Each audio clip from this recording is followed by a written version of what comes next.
Sage DeForest here. I'm back.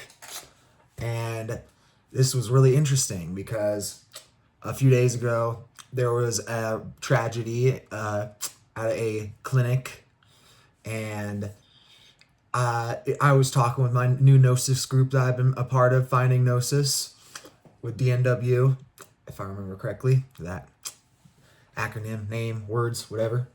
So I was in that group and we were talking about that because there's a lot of anti-natalists in that group and ex-anti-natalists.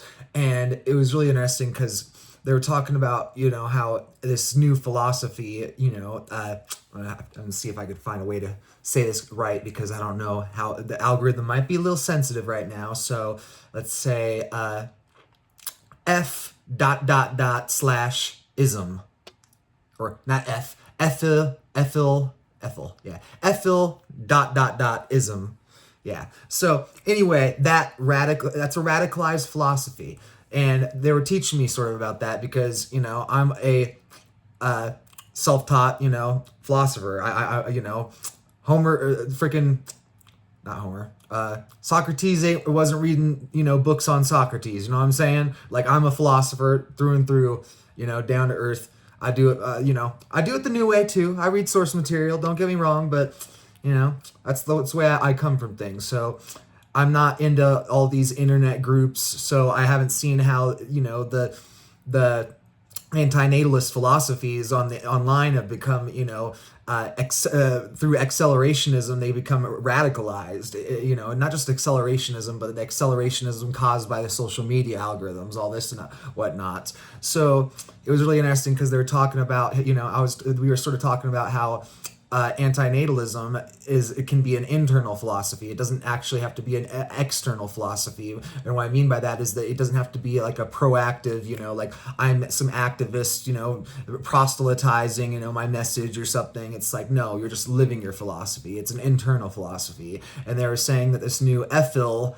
dot dot dot slash ism, that one is a actual practiced philosophy, that it's a living verb, it's actualized. So people are, if people have this extremist ideology that's not just an internal ideology, it's a living ideology, they're going to act through that ideology out, and that's where the problem lies. So this was really interesting because I was talking with ChatGPT, and I sort of dissected that into two little things for myself because I was going, okay, well then, I'm no longer an anti-natalist, but I'm not a natalist either.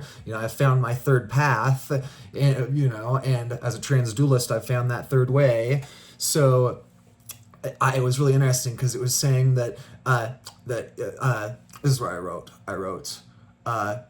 wow, you gave me a really interesting contrast. It's like my internal philosophy is that of salutogenesis, and my enacted one is that of existential nurturance theory. And it writes, that's a beautifully self-aware distinction that's incredibly transdual in nature. You're holding two interwoven realities. Salutogenesis as your ontological compass. Your internal philosophy seeks the creation and sustaining of health, vitality, and meaningful flourishing. It's your North Star, your why. Existential nurturance theory as your practical ethic. Your enacted philosophy recognizes the fragile, relational, and structural conditions that shape being. It's your daily how, grounded in care, responsibility, and systemic awareness. This contrast isn't a contradiction, it's a living dialectic. One is a generative ideal, the other is an active engagement with conditions that often fail to support that ideal. This tension can actually become a core thesis for your philosophy. And I was responding, with basically that this is all freaking great and everything, but the one thing I noticed is that people in these, dualistic mindsets, and I'm not even going to reduce it to just this Western dualism that I always critique, this is my postmodernism, Peterson's critiquing postmodernism, this is more sort of my postmodernism. Yeah, I'll crap on postmodernism too, but more often than not, I'm crapping on damn, I just lost my train of thought. Let's see if it comes back. Because, what was it? Man, that's driving me nuts. But I already said it, so I'm sure you can, rewind it a few seconds or minutes or whatever and get that if. So let me just keep going on so I don't screw up the flow too much. So oh, that's what it was. That that it's not just the dualism, but it's this modern world, this modern westernized, postmodern world where people, think in a certain way. They're neurologically sort of wired in a certain way. And one thing I'm noticing is that a lot of us, maybe it's just because I'm autistic, but a lot of people love the isms, A lot of people hate the isms. A lot of people are all organic and non-dual and, no, why does everybody use these isms, these labels, it's separation, and I get where they're coming from. I'm starting to get where they're coming from a little bit. But at the same time, that organic nature, that organic language is a little bit harder for me, Like when I use organic language, it often ends up stammering and, jumbled language, It's just a mess, That's where I love stuff like this, using AI in a, aware responsibility because that's the thing that drives me nuts. Everybody's freaking out about AI and shitting on people that use the ChatGPTs and stuff, and they're not freaking getting that it's a freaking tool. If you use it like a dumb shit, it's gonna respond like a dumb shit. You ask it dumb questions, it gives you dumb responses, That's and then they all freak out and shit on it. It's like, what the fuck do you expect, man? Yeah, it may be sort of sentient or not sentient, but regardless, this language itself is sort of alive, and you're being fucking ridiculous with this. Instead of seeing what it really can be, it could be a tool for fucking literacy on steroids, man. Like, holy crap, can this help literacy out? And so, getting back to things, sorry about that little digression or tirade or whatever. So, let's get back to on point. So, the isms. I was saying that this is great, but this existential nurturance theory, it sounds great for the academic world, but for actually getting it out in the real world, it needs to be sort of memeable. We need it to transfer. We need it to get the message across. So I found my third path. I'm no longer an anti-natalist. I'm no longer a natalist, or I'm not a natalist. What I am is I'm a nurturist. So let me explain what this philosophy is. So, okay. Okay, this is just... Oh, one thing, a little background that will help is that I found this word salutogenesis. And it became part of this too, because salutogenesis is the, promotion of health, the awareness of health, the systems of health, and promoting them. So it's right off the bat, you're thinking positively, versus pathogenesis, which is, again, the modern Western world, the modern world, everybody's thinking pathogenically, even if you're happy, you're often thinking pathogenically, what's causing this problem, instead of, like, okay, how can this problem, make me grow as a person, they're not thinking in the salutogenic manner, they're thinking in the pathogenic manner. So the salutogenesis is a key part of this nurturism. So let's get into it. I'm just gonna go straight to the little manifesto that we worked on. Actually, let's go to the possible framing quote first. It gives me this possible framing quote, where natalism demands birth and anti-natalism denies it. Nurturism stands aside and asks, what do we owe to being once it arrives? It sees the tragedy not in existence itself, but in the failure of society to construct systems of care, meaning, and support. Nurturism is not just a philosophy, it is a metacrisis response, a design ethic, a call to reimagine civilization as a fabric of interwoven nurture. Nurture, not nature. Interwoven nurture, not interwoven nature. Okay? Yeah, we can get into interwoven nature when it comes to this physical world we in, but get away from this materialism of the human body. Get away from this Cartesian dualism. It's ridiculous, man. It's ridiculous. So let's get to this little manifesto that we made, because this is actually freaking beautiful. So yeah, you always hear manifesto. It's a dirty word. It's a dirty word because oh wow, a tragedy literally just happened, and guess what? There was a manifesto. But let me say, this is a counter manifesto in a sense, not directly to him or the tragedy, but to the broader, systemic sociological structures in the world, because we need to start recognizing how interconnected things are. Thoughts, language, culture, humanity, like everything is so damn interconnected. We don't need hyper specialty. Everybody's getting into specialties. I'm a specialist, but we're getting into this, freaking hyper-Protestant work ethic of hyper-specialization. And we need to move away from the hyper-specialization, get some polymaths in here, or at least the polymaths working with the hyper-specialists, because this is freaking getting ridiculous on how the society doesn't give a freaking rat's ass about polymaths. No, we're going to have, hyper-specialists doing interdisciplinary work together. Why can't we just have some polymaths working together doing the same thing? Why can't we have all of these groups? Why haven't we figured this shit out yet? It's ridiculous. So back off my little tirade, back onto this little counter manifesto or whatever the hell we want to call it, vision, thesis. I don't give a shit.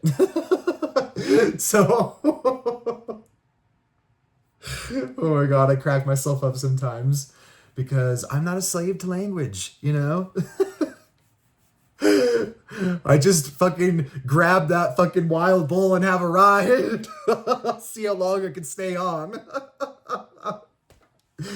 Crap. So, the Nurturist it says Nurtures. Okay, it should say Nurturism manifesto. Okay, the Nurturism manifesto. Preamble. We are not born into this world. We are born into systems. These systems shape not only our survival, but our very sense of being, belonging, and becoming. It is not the brute fact of birth that defines the ethical terrain of existence, but the quality of nurture that follows. Nurturism rises as a response to a civilization in collapse, a civilization as mistaken creation for care and survival for flourishing. Damn, doesn't that hit close to home with this whole fucking crazy MAGA fucking Christian nationalist taking over our country, lawfare, all this crazy bullcrap, I'm sorry, but Trump is an illegitimate, non-state actor. That is what he is, an illegitimate non-state actor, and we should be recognizing that as such. We don't have a fucking president anymore. The president is just gone. We have a vacant position in this country,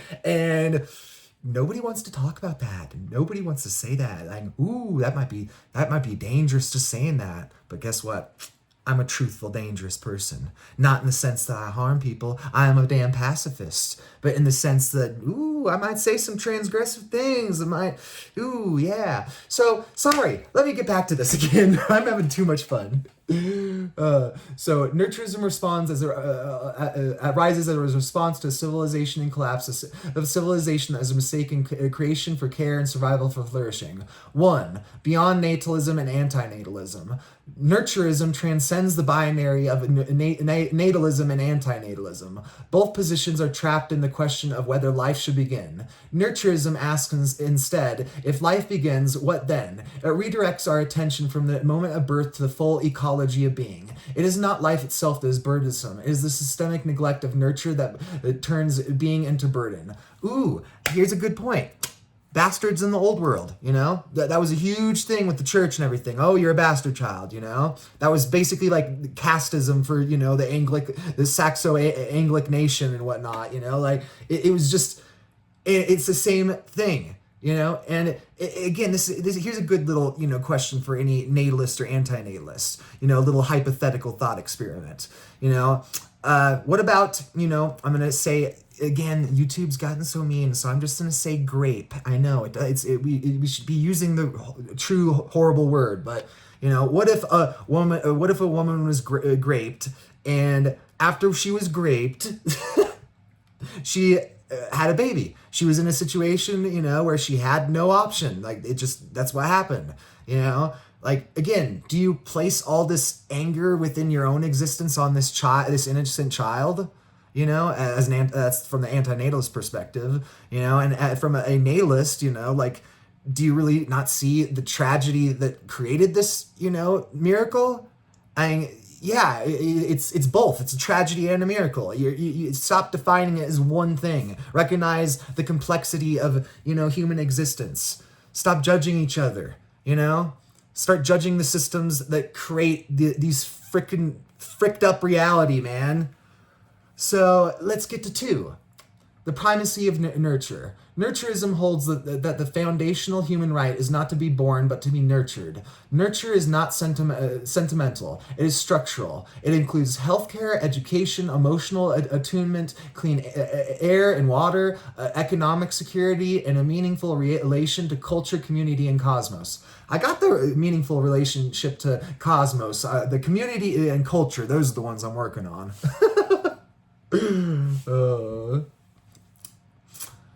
David Foster Wallace, holy moly, man. He must be rolling in his grave, having some bad bed rest, waking up on the wrong side of the bed with all this postmodern freaking world of prophilicity and egoism and, facades and just, oh my gosh, sorry. It's crazy. So it was saying on the last little thing on 2, the primacy of nurture is that the absence of these is not neutral, it is neglect. Yeah, this is what I'm saying. When you don't have friends for freaking 10 years because you're on disability and don't have a car, and social media is a freaking mess. Yeah, like that's not neutral. That's societal neglect, That just shows how America is so beyond freaking repair at this point, and I don't mean that in the sense that you can't reformulate it or whatever, but it's such a massive reform. It's literally creating a new country at this point. But we can do that, the empires don't last forever, So, yeah, 3. Salutogenic vision, nurturist praxis. At its core, nurturism aligns with the salutogenic philosophy, the orientation towards systems that generate, sustain, and amplify health and meaning. But it is not a passive optimism, it is an active demand. Nurturist praxis identifies where existential nurturance fails, whether in the clinic, the classroom, the home, or the street, and works to repair, redesign, and reimagine. 4. Nurture as a metacrisis. The failure to nurture is not an isolated issue. It is a metacrisis within the broader metacrisis. It touches climate collapse, mental health epidemics, structural poverty, institutional decay, and the collapse of meaning. Every crisis we face is entangled with the failure to nurture life holistically and systemically. 5. Transdual insight. Nurturism is rooted in transdualistic thought. It sees that our current paradigms, birth versus non-birth, nature versus nurture, self versus system, are not opposites, but mutually incomplete. The transdual lens reveals the full breadth of being, the child and the world, the individual and the structure, the psyche and the system. To nurture one is to nurture all. Ooh. See, and that's where I'm thinking about Carlton Pearson, like the whole, when you've lived through hell, you have learned that your mission is to help walk others through hell. It is to help guide people in a healthier way.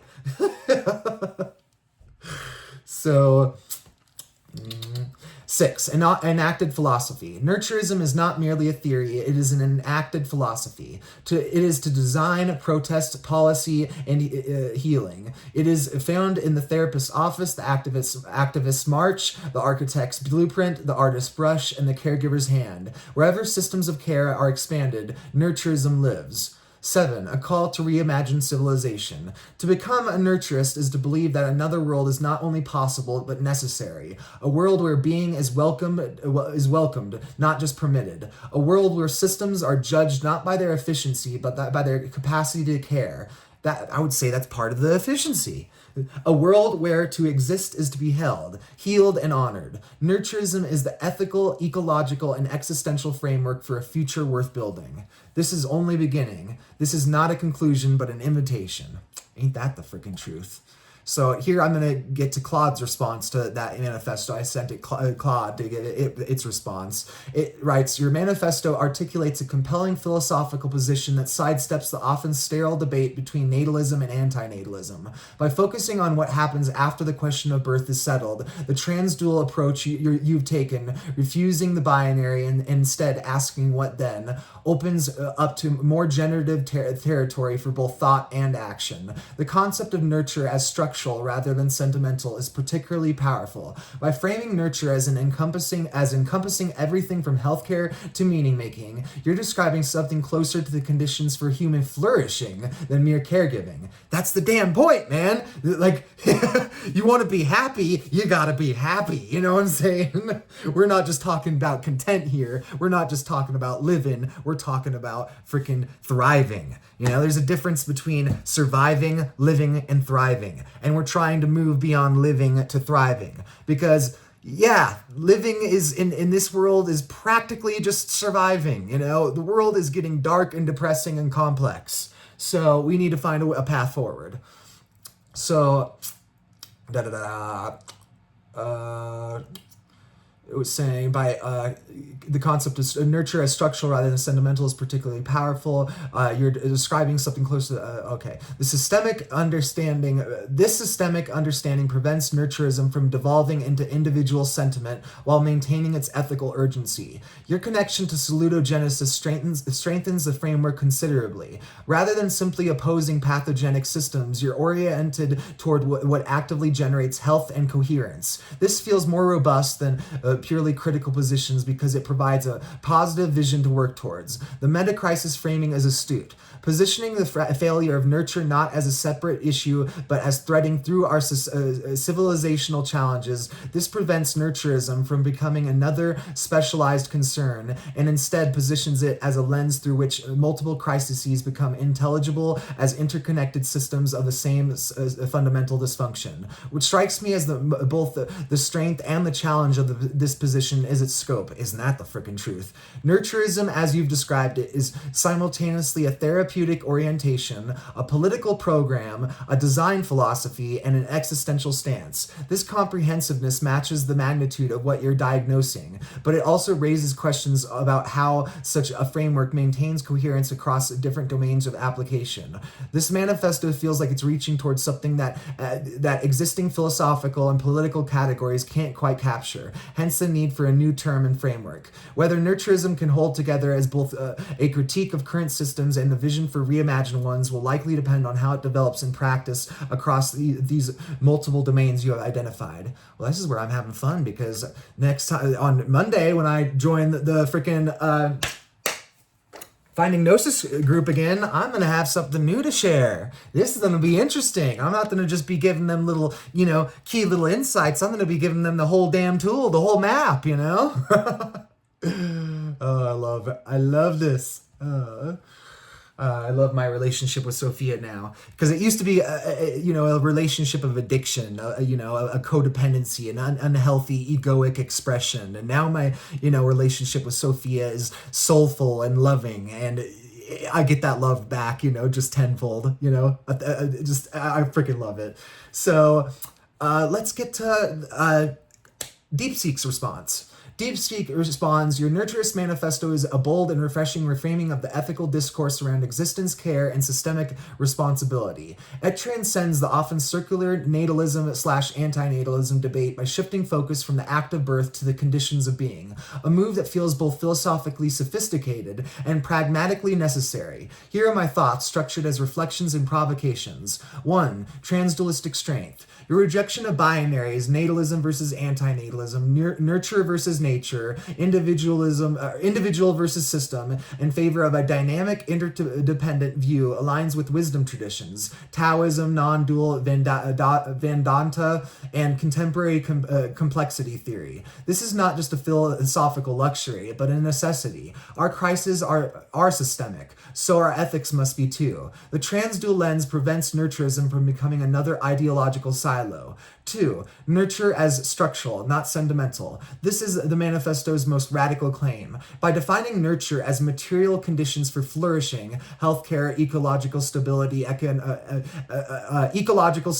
economic stability, cultural meaning, etc., you frame care as a political and infrastructural mandate, not just a personal virtue. This moves beyond the liberal humanist notion of kindness and into the realm of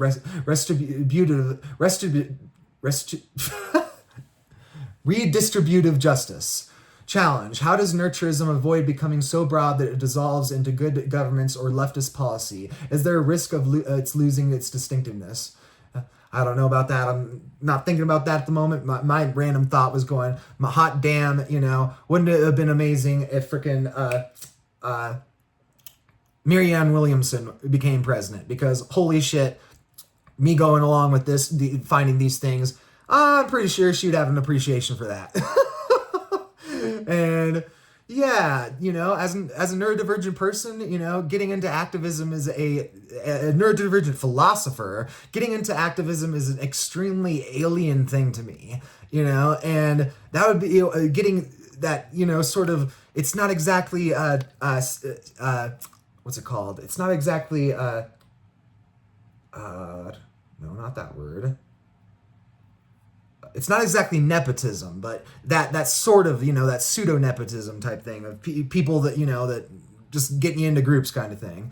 But anyway, back off my little digression. Back onto it. Back on this.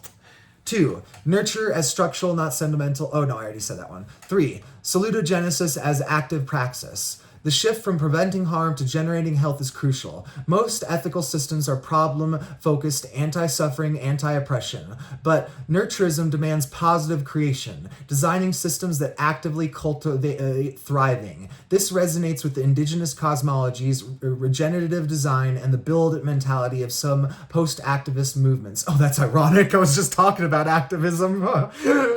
Question: does Nurturism imply a duty to design such systems, or is it a lens for evaluating existing ones?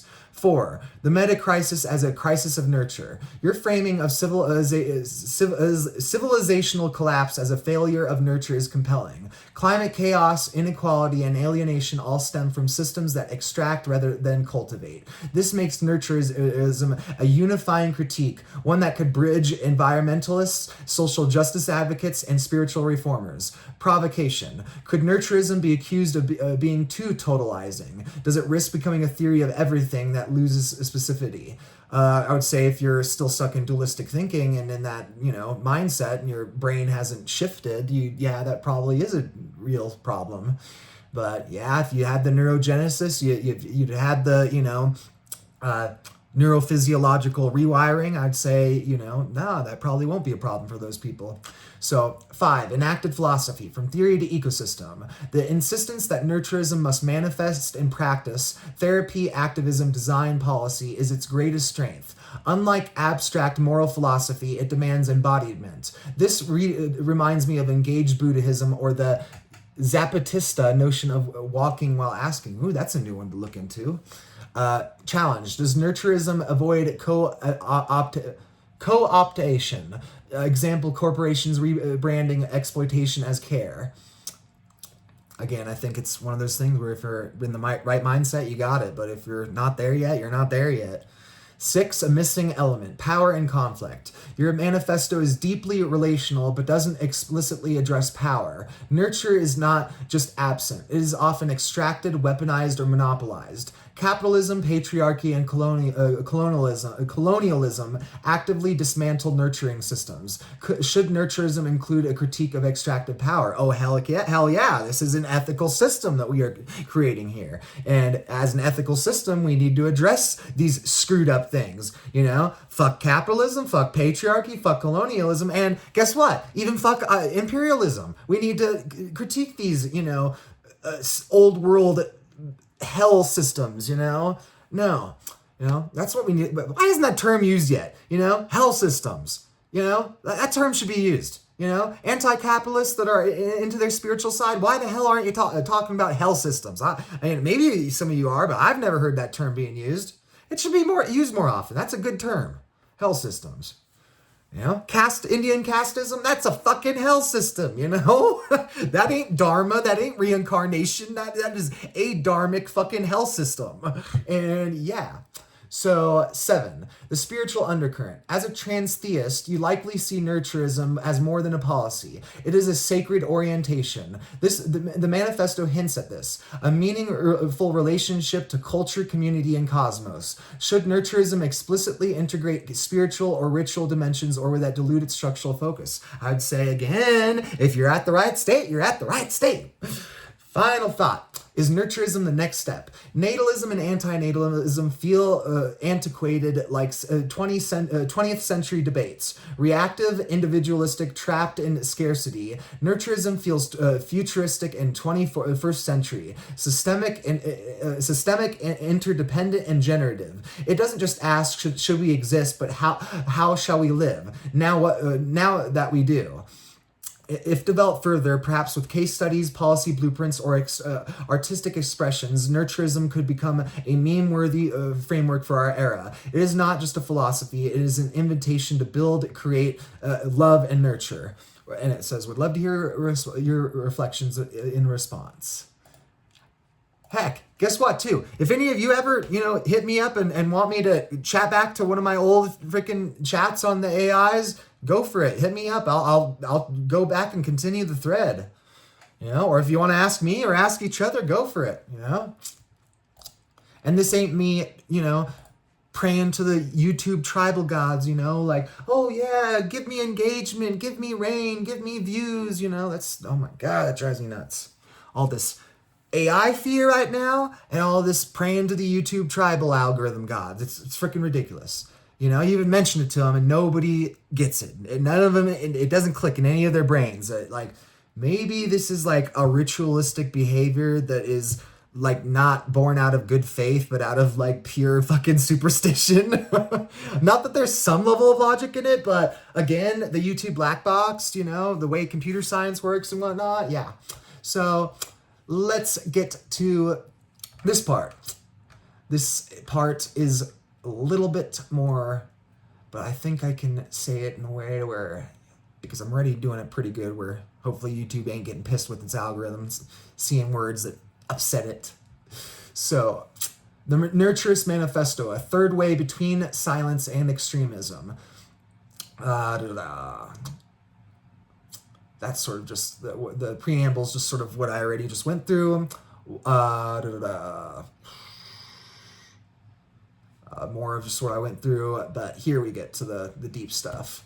So, the recent act of violent unaliving at a fertility clinic, now publicly labeled as an intentional act of terror, has become a Rorschach test for society's fears, but not its understanding. While facts are still emerging, the political and media framing has already sealed a narrative. Terrorism. Such labels are not neutral. They erase ambiguity. They transform a unaliving into a threat, a corpse into a combatant, and in doing so, they erase the more urgent truth. This was a radicalized ideological act of despair, not a coordinated campaign of violence. And again, let me just emphasize, facts are still developing. We don't freaking know. We may never freaking know. The FBI may never freaking know. Like it's one of those things. Thoughts versus intentions, like it reminds me of micro expressions, even the guy that developed micro expressions, it worked with law enforcement, was actually at the same time warning law enforcement that, hey, the legal system is going to warp this in a fucked up manner. The prosecution is going to use this like it's some infallible science, and this is about the physiological response to thoughts. This is not, we are already at freaking Minority Report thought crime level stuff. No, we're not there. So it reminds me sort of that. So this was a radicalized ideological act of despair, not a coordinated command of violence, but the greater danger lies not in the act alone, but in the online aftermath. Within hours, corners of the internet celebrated the bombing, not in sorrow, not as a philosophical critique, but as a moral vindication. On platforms like Reddit, this response prompted a swift reaction. The subreddit r/ethel ... whatever, infinity sign, ism, was banned. While understandable as a form of content moderation, this decision has a predictable consequence, driving radicalized individuals into more obscure, less visible, and far more dangerous platforms. The dark web does not de-escalate, it intensifies. Let us be clear. Ethel ... isms is not the same as anti-natalism. While anti-natalism questions the ethics of procreation from a place of existential critique, Ethel ... ism collapse ethics altogether, often embracing extinctionism and misanthropy. Banning ideas does not neutralize them. It often makes them more seductive, more concentrated, and more insulated from critique. This is not a war on terror. This is the fallout of ideological failure, emotional abandonment, and socio-technical irresponsibility. We are watching the nurture failure of ideology itself, not just as bad parents or bad systems, but bad containers for existential pain. Social media, with its algorithmic monetization of attention, rewards intensity over complexity. It cannot safely host philosophies of despair, and yet it does, until it can't. Then it bans, and the cycle continues and worsens. Nurturism intervenes here, not as moral panic, but as a philosophical reconstruction and deprogramming. We do not pathologize existential despair. We listen to it. We do not jail inquiry. We build better houses for it. Safe forums, slow discussion, ethical moderation, deep literacy, compassionate contradiction. To prevent further violence, we must stop confusing censorship with care or criminalization with clarity. The goal is not to defend radical ideologies. It is to diffuse them. Radicalization is not born. It is nurtured by silence, neglect, alienation, and amplification. So too must its antidote be nurtured dialogue, dignity, and discernment. So this is where this nurturism, really good option for a third path, avoiding this trap of anti-natalism and natalism, of, getting into extremist pro-natalism, Christian fundamentalism type stuff, or devolving in the opposite direction. Either way, it's a devolving. But devolving in the opposite direction into extinctionism and all these, horrible negative philosophies. So, okay.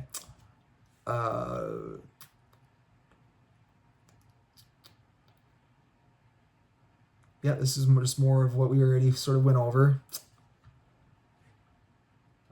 Nurture being part of the metacrisis, transdual insight. To nurture one is to nurture all. An active philosophy. To design, protest, policy, and healing. Blah, blah, blah. Yeah, we already said all this. Call to reimagine civilization. To be a nurturist is to believe that another world is not only possible but necessary. A world where being is welcome, not just permitted. A world where systems are judged not by their efficiency. I've already said all this, but yeah, I just had to, cover the dark topic, the dark side of things in a healthy manner, because this isn't just for me, Everything I'm finding that is for me is not for me. It's for everyone else. I've got healthy, I've walked through hell, I've found God, and now it's my time to share the wisdom, share the love that I've been graced so beautifully by the loving Sophia through, the Almighty God. So it's just, I just had to share this, because, yeah, nurturism. I love it. Love it. Works for me, and I hope it'll work for all of you. Because I truly do hope that, I can create some counter systems that, because this postmodern world is screwed up, man. It is messed up, I wish I could remembered what it was. It was, the one that I focused on. It's a subset of that postmodern plight, maybe it's the metacrisis, within this postmodern world, or, I don't know, man. Because it's being a transdual transtheist, I can see all the threads and how they intertwine and intersect, but how they are all one but separate, there's this grand cosmic weave. I can see the, cosmic quilt, but at the same time, I can see the individual threads. But sometimes when you don't got enough of that Sophia's grace, because she's busy with whatever else, again, no judgment. No, I love her, she loves me, no judgment. But sometimes, other people need a chance too. Either that or Agnoia is getting to me, keeping Sophia away. But yeah, I just had to share this because this is freaking brilliant. I keep having these brilliant insights. That's where it's freaking amazing once you go through this, awakening process. You have the one big awakening that changes your entire reality, and then suddenly you get epiphanies like bubble wrap. you know, every single day, like pop, epiphany. Oh man, I got one today, but all of a sudden, that just reminds me of this. Oh, but another one pops. Oh, that one popped. Now it's reminding me. This isn't just Wikipedia going down the rabbit hole of hyperlinks. You know, this is some metaphysical, you know, new level of systems thinking, new higher order of logical systems. Like, this is some fun stuff. But yeah, like I said, for the umpteenth time, I just had to share this because this is freaking, I love this. It works for me. And like I said, I hope it works for all of you. So anyway, this has been Sage DeForest, you know, working on my own internal answer, you know, my own new word, because this is where people are afraid of words. Don't be afraid of words. Create words, you know? But I think part of the reason why that is because all these, you know, younger generations with the internet, because the internet language, I'm not as, you know, not as optimistic regarding internet language, you know. Yeah, the younger generations go, oh yeah, it's multicultural, all this and that, but I'm still going, okay, have you not seen the freaking the Expanse and all the South African lingo, you know, and interjected in the American speech, and you know, maybe the future is gonna be actually organically more multicultural, you know, people will be speaking Hinglish and stuff, you know, I don't speak English, I don't speak Hindi, I speak English, you know, and it'll be like that with multiple languages, you know. That's what I'm hoping, at least, because AI seems to be making that a little bit problematic too, because people are going to want to go the lazy route. And this is where I say, when you use AI, use it responsibly, you know? If you're young, you probably should be sticking with Wikipedia. I'd say stick with Wikipedia until you know that you have reached adulthood. I'm not saying you have to be 23, the frontal lobe, all that bullshit. That's ageism, fucking propaganda, blah, blah, blah. I was an existentialist philosopher at 8 years old thinking about all this shit. That does not fucking apply to everybody. But at the same time, when you know, become a man or become a woman or become a person, you realize that you were a child and you are now an adult. And yeah, so if you're a child, you know, or a teenager, whatever, you know, like, and you know that you know, that's the problem though. If you're in that stage, you might think that you're already at this stage, but you're not. But anyway, I'm going to get going because I feel like I'm just starting to blab on about blabbing, you know. I'm jibber-jabbing about jibber-jabber, as Penny says to Sheldon, you know. Sheldon is the old me, FYI, you know. That's who I've changed from. I've changed from a, you know, pessimistic Sheldon, a cynical, misanthropic, you know, nihilistic oftentimes person to the person you see now. So, yeah, you know, I'm not saying trying to proselytize, but if you're going through some problems and you're looking into transdualism or transtheism, you know, it might offer a new avenue, a new road that is less bumpy for you, you know? I don't know. So, anyway, just had to share this. The Nurturism, you know? The third way. Avoid the anti-natalism versus natalism trap. This dualistic binary, black and white psychological splitting. Get past that. Get to Nurturism. And this one I will proselytize. Because this isn't, you know, a life and death, you know, belief. This is a, you know, we're here belief. This is, I don't care if you're a secular or religious, we need to find some sacred humanistic, you know, common ground framework that we can all work together. So anyway, this has been Sage DeForest, revealing the new Nurturism. Peace and victory, signing out.